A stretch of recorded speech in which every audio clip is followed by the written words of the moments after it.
Yo, out of the fucking car. Don't fucking look at me. Out of the fucking car. Face down, motherfucker. Come on.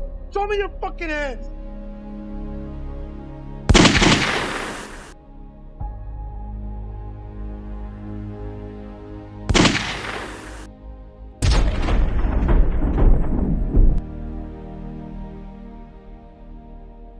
A fortified money transport van moves through the city with 2 armed guards inside. Without warning, a truck blocks their path. A man steps out and points a gun at them. The guards are forced to stop as the van is broken open with cutting tools.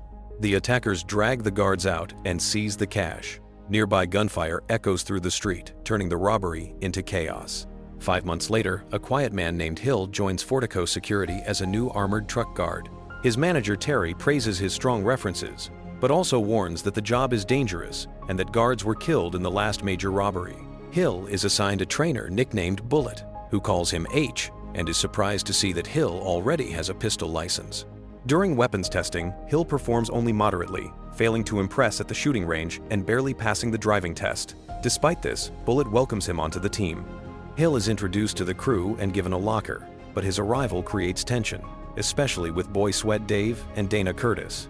Hill, Bullet, and Dave complete their first cash pickup and return to the Fortico facility. As everyone clocks out, Bullet calls Hill, who says he is on his way. Hill pauses to carefully study the employee ID cards before leaving. Later, the team goes to their usual pool bar. One coworker mocks Hill for taking his job, but Hill avoids conflict. During another pickup, Bullet goes inside to collect $10,000 and takes longer than expected. While Hill and Dave wait in the truck, Dave calls Bullet and hears him being held hostage. The robbers order Hill to drive to their location, or Bullet will be killed. Dave panics and wants to flee, but Hill calmly convinces him to comply. They arrive at the meeting point, where Bullet is dragged from a car and thrown to the ground. The robbers demand that the money be loaded into the trunk of their vehicle. Hill tells Dave he will handle it and begins transferring the cash. He deliberately drops one of the bags.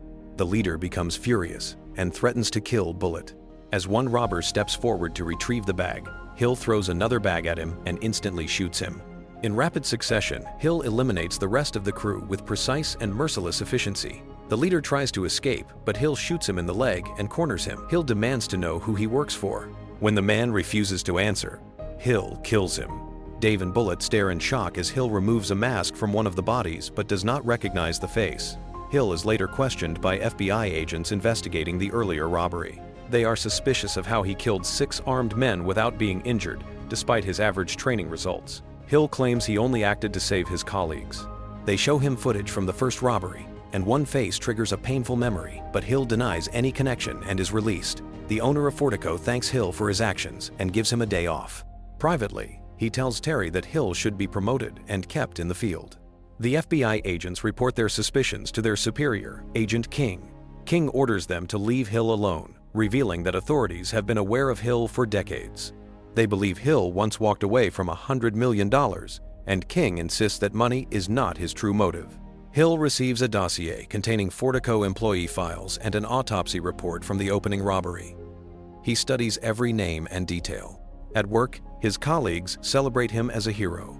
3 months later, Hill and Bullet are in Chinatown when they become targets of another ambush. Robbers block their van, spray paint over the windshield, and flood the truck with tear gas. Bullet is pulled outside while Hill moves through the back of the vehicle. As Hill steps out and removes the cloth covering his face, the attackers recognize him and immediately flee, abandoning the robbery in fear. Back at the office, Terry cannot understand how the robbers recognized Hill and fled so quickly. Blake steps in and tells Hill to go home, then questions Terry about his growing curiosity. That night at the pool bar, Dave and Bullet talk about the ambush. Bullet admits it felt like the robbers knew Hill personally, and that Hill never seemed like a normal cop. Later that night, Hill is alone with Dana. He wakes her and asks her to sit. Reluctantly, she does. Hill opens a box filled with cash and demands to know where it came from. She refuses to answer. Hill fires his gun close enough to terrify her. She claims it is her savings. He fires again, and she finally breaks, admitting she took the money from a truck that was overlooked during a run, planning to use it for retirement. Hill asks if she worked with anyone inside the company. She swears she acted alone. The truth begins to unfold. 5 months earlier, on the day of the opening robbery, Hill is with his son Dougie, who has just returned from university to spend time with him. Hill is secretly a powerful criminal figure who is aware of an armored truck crew operating in the city. He receives a call from Mike, asking him to observe a Fortico money van and report which route it takes after leaving the building. Hill reluctantly agrees and brings Dougie along. At the location, Hill tells Dougie to remain in the car while he watches the van. Hill steps away to get food while tracking the vehicle's direction and relays the information. Suddenly, a different crew hijacks the truck. They spot Dougie alone in the car. Dougie tries to call his father, but Hill does not answer. Terrified, Dougie steps out and lies on the ground. Hill returns and sees the attack unfolding. He races toward his son, helplessly watching as Dougie is executed. Hill is shot as well and left for dead. 3 weeks later, Hill wakes in the hospital and learns that his son is gone. His wife confronts him, blaming him for Dougie's death, and leaves him. Hill meets with Agent King, who provides a list of suspects and agrees to look the other way for a limited time. Hill is revealed to be Mason Hargreaves, a notorious crime lord. He is granted permission to hunt down those responsible if he can eliminate them all at once. Hill gathers his men, including Mike, Brendan, and Moggy. They mourn Dougie and vow revenge. Hill demands the name of the man who pulled the trigger, but the crew admits they have found nothing. Hill insists they have not searched hard enough. A suspect is captured and taken to a warehouse where he is beaten but refuses to talk. Mike believes the man knows nothing. Hill escalates. The suspect's wife is brought in, her face covered. Faced with losing her, the man breaks and reveals the name of a trafficker connected to the crew. Hill begins a ruthless campaign, killing nearly every thief on King's list of armored truck robbers. In the car afterward, Mike warns that retaliation is coming. Hill agrees to lie low in London, but he is lying. Instead, he assumes the identity of Patrick Hill and joins Fortico, choosing to continue the hunt alone. His own crew later attempts the Chinatown robbery, but Mike recognizes Hill and aborts the job. The story shifts to another group, a team of disgruntled Afghanistan veterans. Carlos, Sam, Brad, Tom, Jan, and their former Sergeant Jackson struggle with low pay and empty lives. Frustrated, they decide to become thieves. Their first robbery earns them $110,000 with help from a corrupt guard who once served under Jackson, though Jan considers it a waste of time. Jackson pushes them toward a bigger target. They carefully plan and rob a cash truck, disarming the guards and locking them inside a room, then escape through a security checkpoint undetected. They grow bolder and plan a Fortico armored truck heist, which becomes the robbery scene at the start of the film. During the attack, one guard fights back, tearing open Jan's mask and exposing his face. Jan kills the guard. Dougie witnesses this and is executed to eliminate the witness. Hill is also shot, but as he falls, he sees Jan's face clearly, sealing the identity of his son's killer. 5 months later, the veterans reunite. Jackson warns the crew that their next job will be far more dangerous than anything they have attempted before. This time, they will not be hijacking a cash truck. Instead, they plan to steal nearly $180 million directly from the Fortico facility during the chaos of Black Friday weekend. Aware that some of them may not survive, they still choose to move forward. At Fortico, Terry briefs the guards about the busy holiday rush, urging them to stay alert, work diligently, and keep each other safe. Meanwhile, Jackson confronts Jan about his reckless lifestyle. Jan has bought a house and a motorbike, spending money too openly. Jackson orders the entire crew to lie low, but Jan ignores the warning and follows him anyway. Bullet, still convinced by Hill's cover story, reveals a critical secret. He admits that he is Jackson's inside man. This confirms Hill's long-held suspicion that Bullet was connected to Dougie's murder. Bullet explains that Hill's gun is not even loaded and threatens that if Hill does not cooperate, the crew will kill him. When Hill asks what he gains from this, Bullet coldly answers that he gets to stay alive. Hill agrees to play along.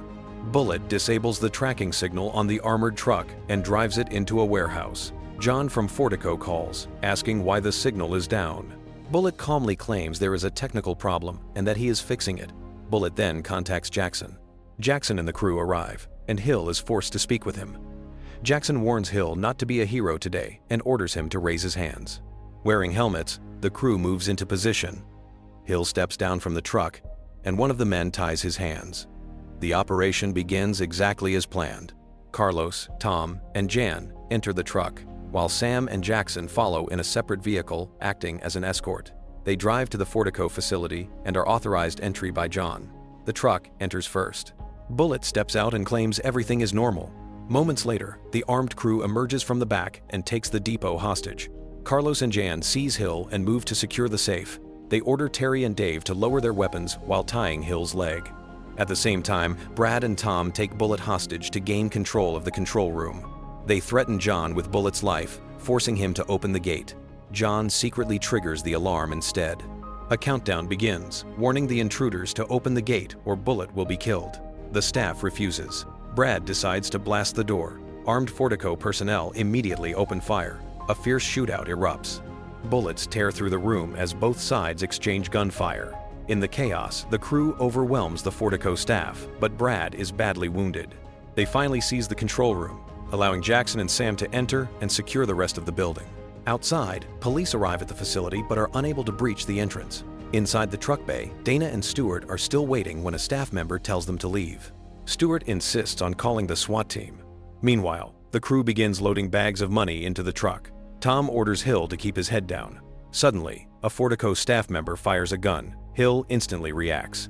He attacks Tom, shoots him in the leg, and locks his arm around Tom's neck. The Fortico staff member is gunned down, but Hill continues to tighten his grip. He strangles Tom until he goes limp. Hill slices through his restraints with a knife and rips the mask from Sam's face. He then frees Dave and Terry, ordering them to escape while they still can.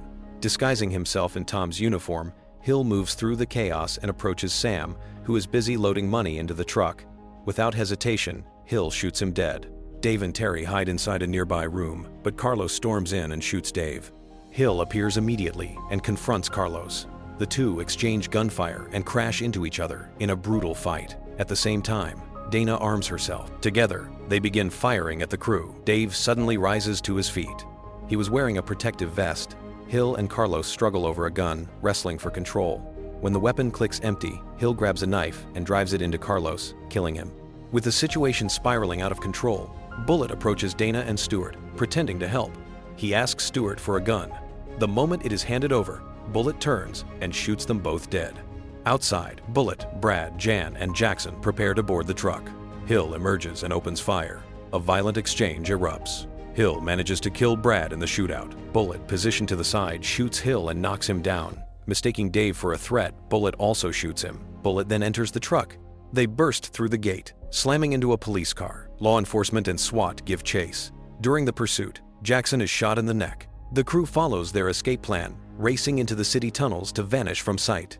Once inside, they activate the rising bollards, blocking the pursuing vehicles and cutting off the police and SWAT teams. Back at their warehouse hideout, Bullet begins unloading the money with Jan's help.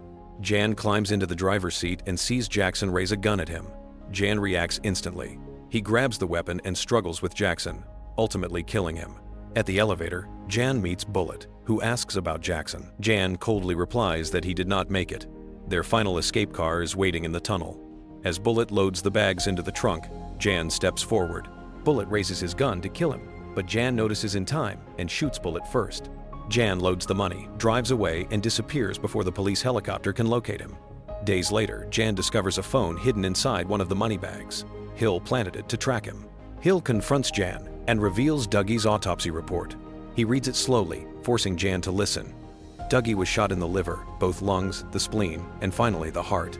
Hill then delivers his final act of vengeance. He shoots Jan in the exact same places, one by one, replicating every wound Dougie suffered. Leaving the stolen money behind, Hill contacts King and tells him the job is finished. He then drives away, finally at peace. Make sure to subscribe and turn on notifications so you can watch more videos like this. Thanks for watching.